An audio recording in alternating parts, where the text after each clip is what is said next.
massively increase your profits and leave your competition banging their head against the wall. Now, it's no secret to us that we're in a crisis, and the current crisis has brought about with it a lot of uncertainty, and the uncertainty is breeding a lot of fear, apprehension, distrust, and a whole lot of things. And this kind of environment is not good for business. It's not good for business. Also, we're noticing that our clients are more risk averse. They don't want to spend their money. So cash flow is becoming a challenge for our businesses. And of course, our market share is threatened every single day as we see different, the stock market, we see what is going on in stock market. Market share is being threatened every single day. And if you are not in the healthcare industry, if you're not in the cleaning agents industry, it's a bit difficult right now for businesses. But just imagine that in the midst of all this uncertainty, all the fear, all the apprehension, imagine that you could discover a new market that costs you absolutely nothing to acquire, requires no monetary investment, increases your market penetration, increases your clientele, and brings consistent revenue. Imagine that you could discover such a market. The secrets you are about to discover today will give you all these plus. Okay? Today you're going to discover how to massively cut your cost, pay off bills without cash, outrun and outlast your competition, provide added value to your customer, reduce the cost of your risk, gain foothold in the international marketplace if you so desire, and so much more. And the big secret I want to share with you is strategic alliance or strategic collaboration. Basically, it's collaborating with partners either in your industry or out of your industry, and making sure that there's a strategic twist to it. Okay, so before I tell you more about this, I want to tell you a story. Okay? I'm sure many of you know about the Star Alliance Group. The Star Alliance Group was formed, one of the major players there was Lufthansa. In the 90s, the US government deregulated the market, and the European Union also did the same. This was a double-edged sword, which meant more airlines could go into more markets, they could grow, they could get customers, get clientele, but there would also be more competition. Now, Lufthansa decided, okay, let me go into an alliance with four airlines, which were also Lufthansa's competitors. And together, these 5 airlines formed the Star Alliance.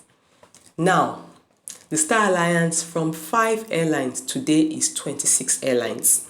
And that formidable force that they formed gave them access to a fleet of 5,000 planes, allowed them to enter into 193 countries, gave them access to over 1,000 airports, and the number of clients it gave them access to are innumerable. So you can imagine what an alliance did. And if you look at this picture closely, you have different air hostesses, different hosts, different pilots. One thing you notice is that they are all wearing different uniforms. So despite the fact that they all went into an alliance, they each retained their identity. Okay? Before I now go further to explain more, I want to share with you a common, talk about a common industry that we are all aware of, and that's the event planning industry. Now, in event planning, we all know that many times the event planner doesn't have skills to cook, take care of cocktails and mocktails, take care of drinks, sew gowns, do floral arrangements, provide clean the venue, cook food. Many times she doesn't have all the skills, but what she has is contacts and relationships with people that can bring these skills. And what this does is that anytime she engages these people, they are exposed to her clientele. And if those people decide to engage her, she is exposed to their clientele. So all the event planner does is that she strikes up an alliance with all these people, and whenever they are needed, she calls them. Okay, so that's another classic example of an alliance. So what is a strategic alliance? A strategic alliance is an arrangement between two companies to undertake a mutually beneficial project while each retains its independence. Remember the picture of the Star Alliance group with the 26 airlines? You saw different uniforms. They each retained their independence. They each kept their identity. The event planner, the caterer that is working with her doesn't have to drop their name to join her company. Nothing like that. They each retain their identity. And many times when we go to events, we see different people, different organizations providing different things for us at the event. They are each retaining their identity. Now, a strategic alliance is not a merger, it's not an acquisition, and it's not a partnership, because they each retain their identity. In these three things, they lose their identity. In a merger, usually one company is swallowed up into another company. In an acquisition, one company now owns another company.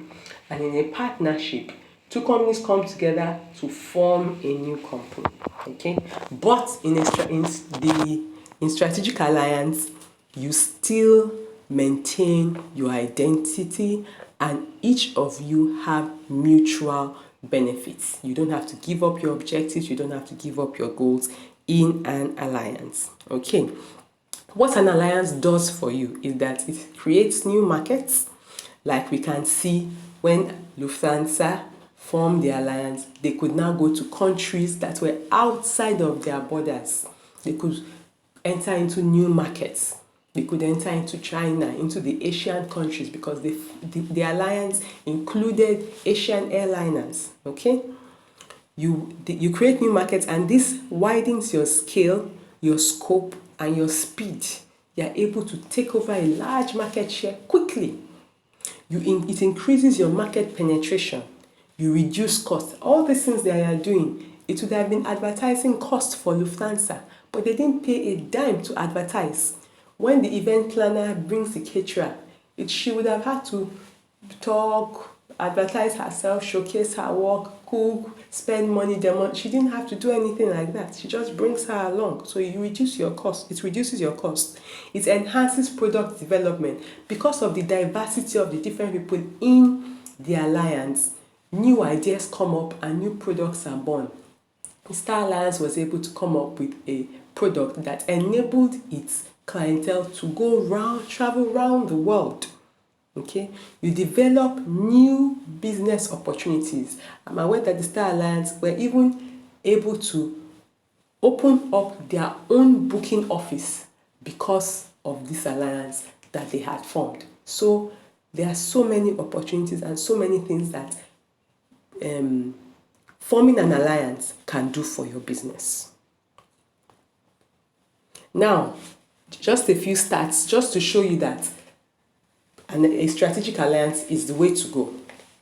Now, enterprise.com did a survey, and they found out that 49% of businesses that went into a strategic alliance had more worth.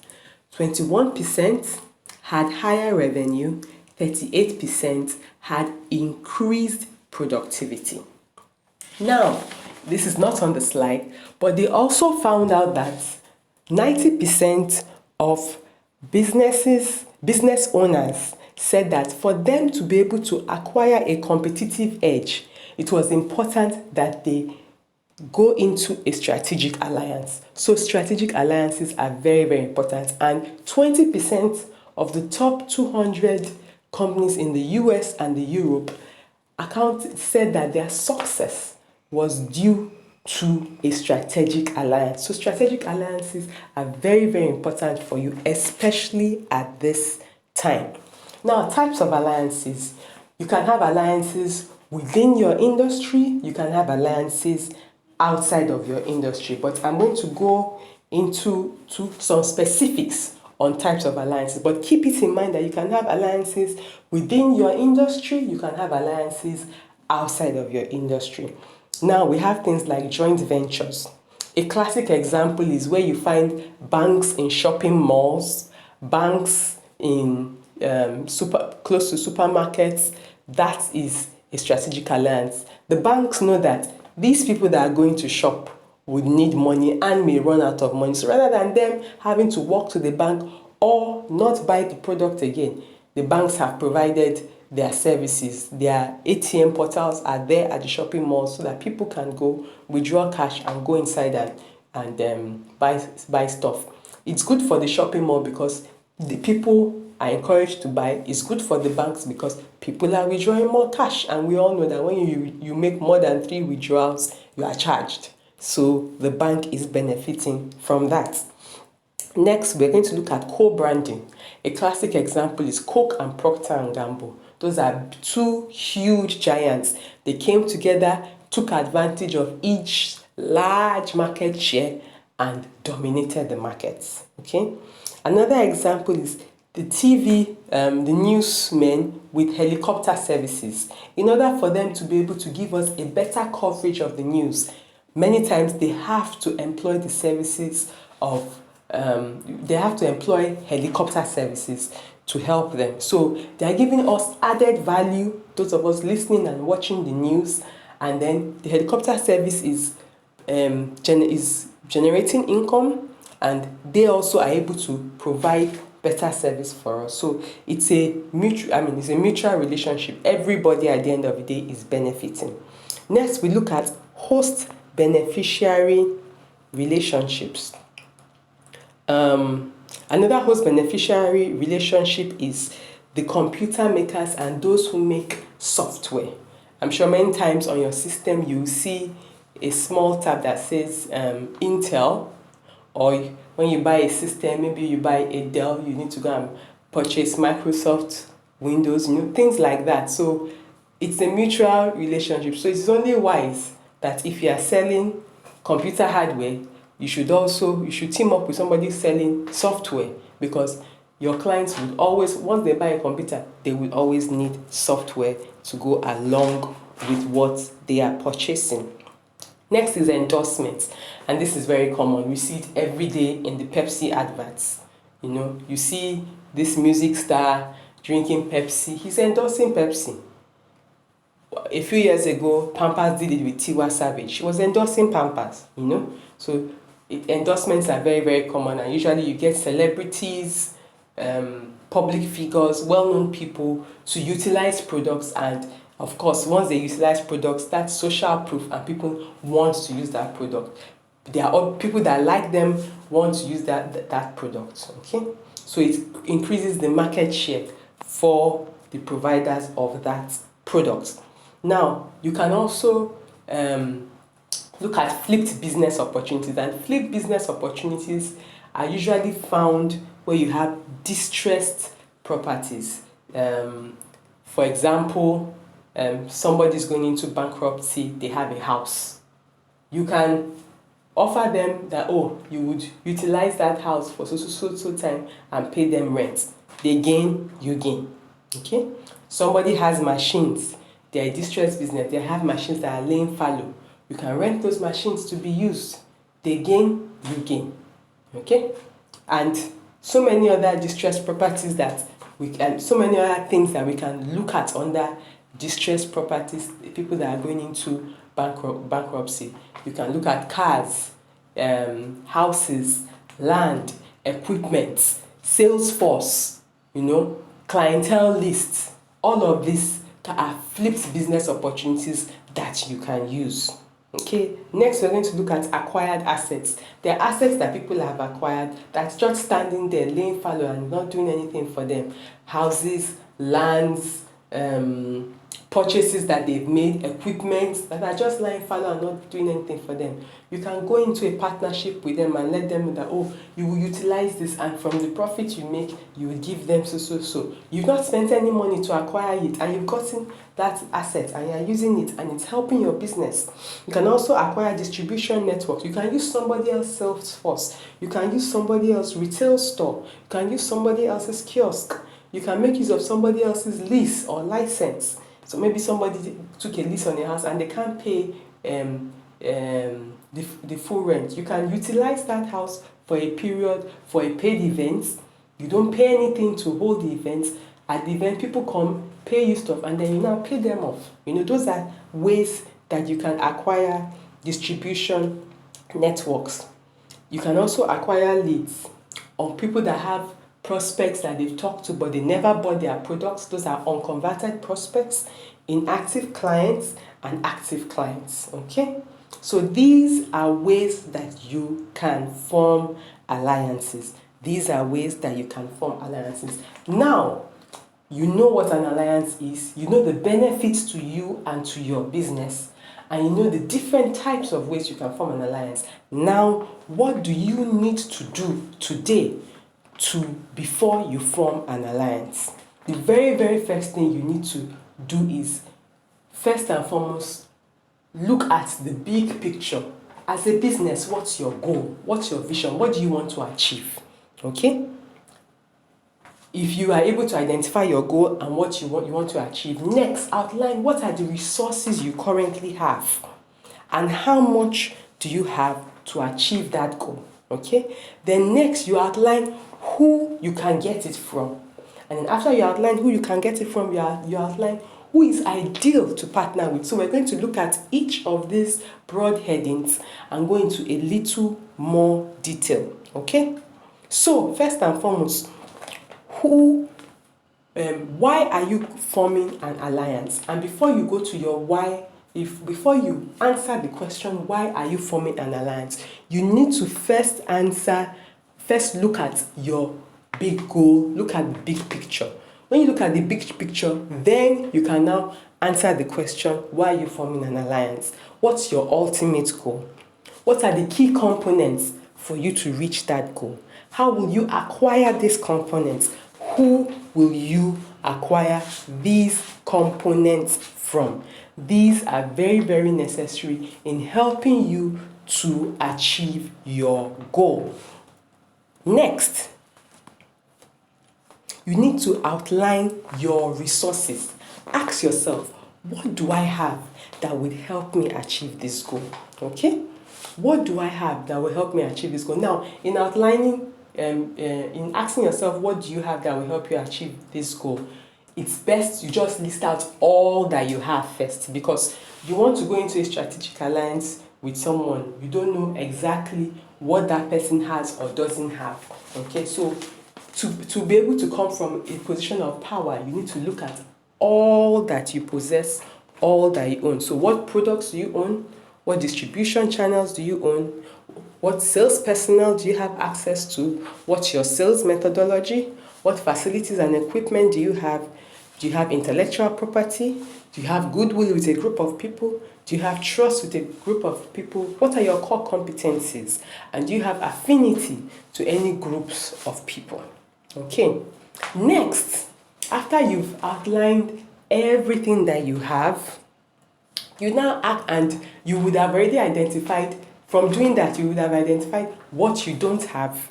Next, you now need to outline who you can get what you don't have from. So, who are the people that I want to reach?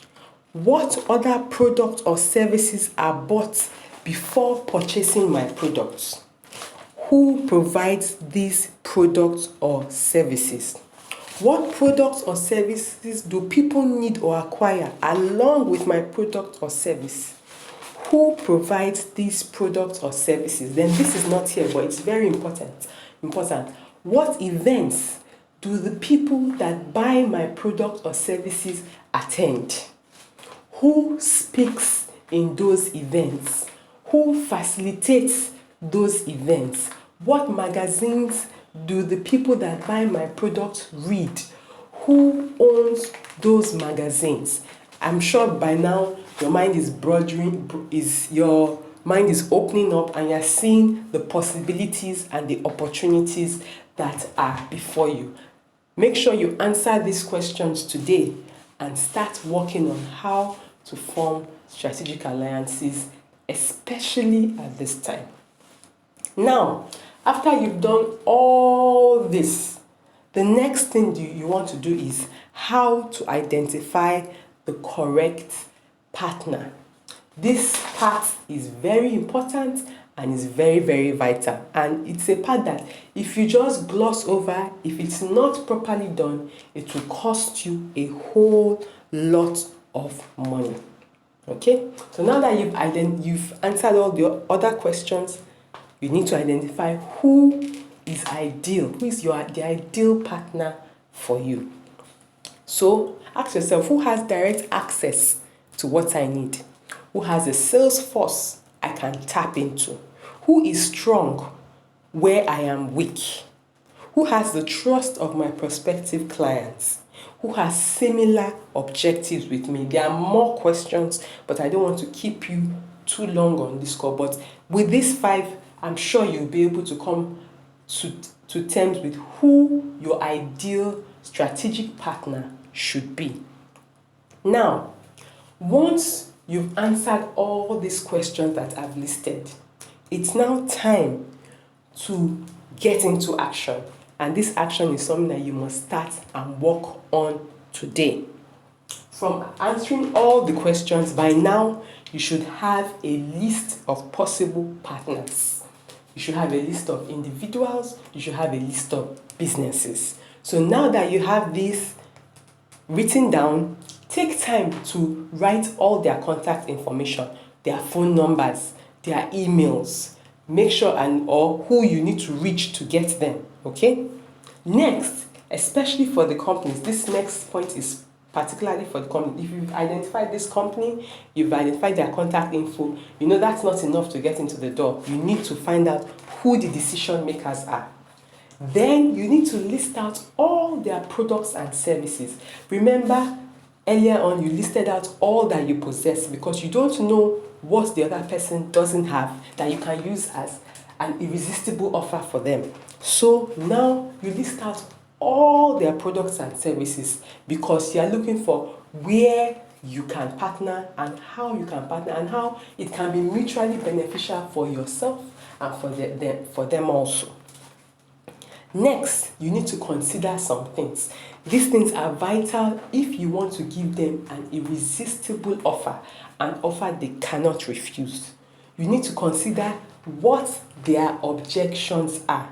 What are the objections they have in partnering with you? Common objections would be like, I don't want you to have control over my customers. Common objections would be like, I'm not in that's not the business I'm in. This is different from what I do. Common objections that I'm not comfortable with you having access to my resources. So you need to be able to answer those questions. You also need to take time to understand the thinking of your clients. Okay?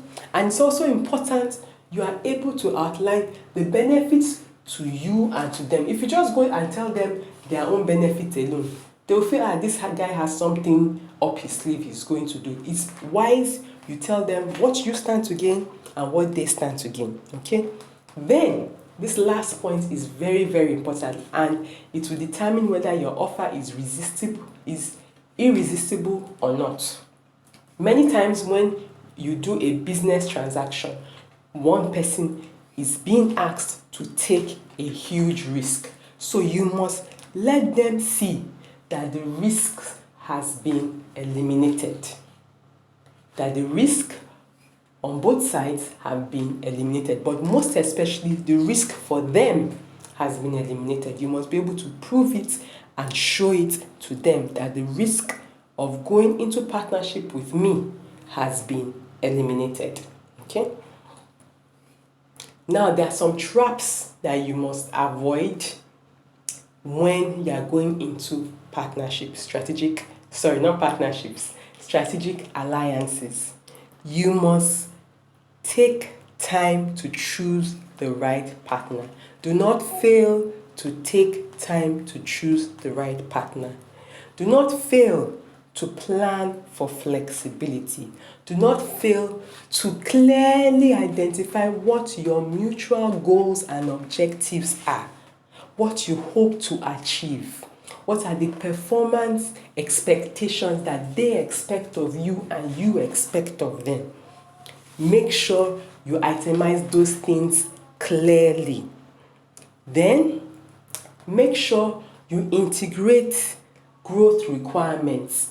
You are doing a partnership with this company. That means you're going to have more clients. Can your customer service handle it? Can your sales rep handle it?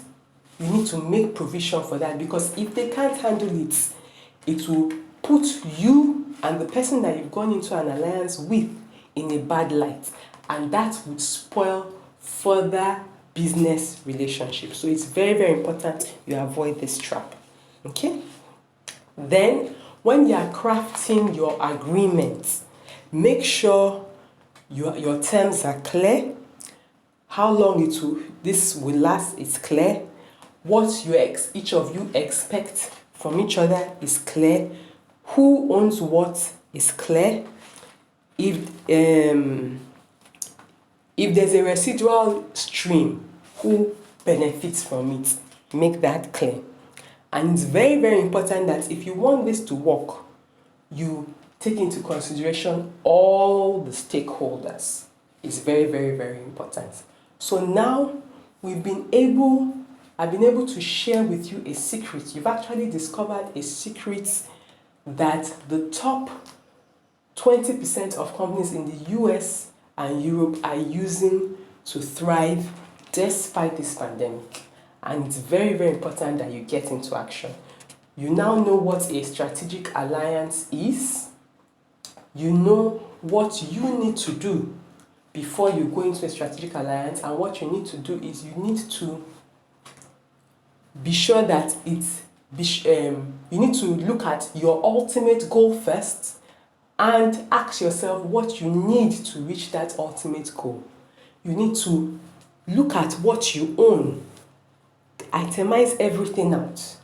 You need to look at who has what you do not have and look for ways to expand or reach out and get what you do not have. Okay? You also need to take time to find an ideal partner.